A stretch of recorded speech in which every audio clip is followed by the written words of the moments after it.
Rrugat dhe trotuarët në segmentin që lidh fshatin Buçimas me zonën turistike të Tushemishtit kanë pësuar një transformim të dukshëm vitet e fundit. Fal investimeve në infrastrukturën rrugore, ndriçimi publik, sistemi i trotuarëve dhe përmirësimi vet rrugës kanë krijuar kushte më të mira për qarkullimin e mjeteve dhe këmbësorëve, duke ndikuar pozitivisht edhe në zhvillimin e turizmit në këtë zonë të njohur. Megjithatë, një panoramë krejndryshe paraqitet në segmentin tjetër që lidh fshatin Buçimas me rrugën nacionale të Korçës. Kjo pjesë e aksit rrugor vijon të mbetet jashtë vëmendjes investimeve, duke u karakterizuar nga mungesa e ndriçimit, trotuareve të dëmtuara dhe kushte jo të sigurta për banorët dhe kalimtarët. Gjatë orëve të mbrëmjes, errësira e bën edhe më problematike lëvizjen, duke rritur rrezikun për aksidente.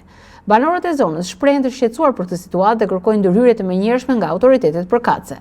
Ata theksojnë se ky segment është po aq i rëndësishëm sa pjesa tjetër e investuar dhe nuk duhet të lihet në ares. Përmes këtij apeli, banorët kërkojnë një përgjigje konkrete nga Bashkia Pogradec për të bërë të ditur nëse ky aks rrugor është përfshirë në plane apo projekte të ardhshme për përmirësimin e infrastrukturës. Sipas tyre, investimi në këtë zonë do të rritë sigurinë, do të lehtësojë lëvizjen dhe do të përmirësonte cilësinë e jetës për komunitetin. Situata mbetet në pritje të një reagimi institucional, ndërsa banorët shpresojnë që zëri i tyre të dëgjohet dhe kjo problematikë të marrë zgjidhjen e merituar.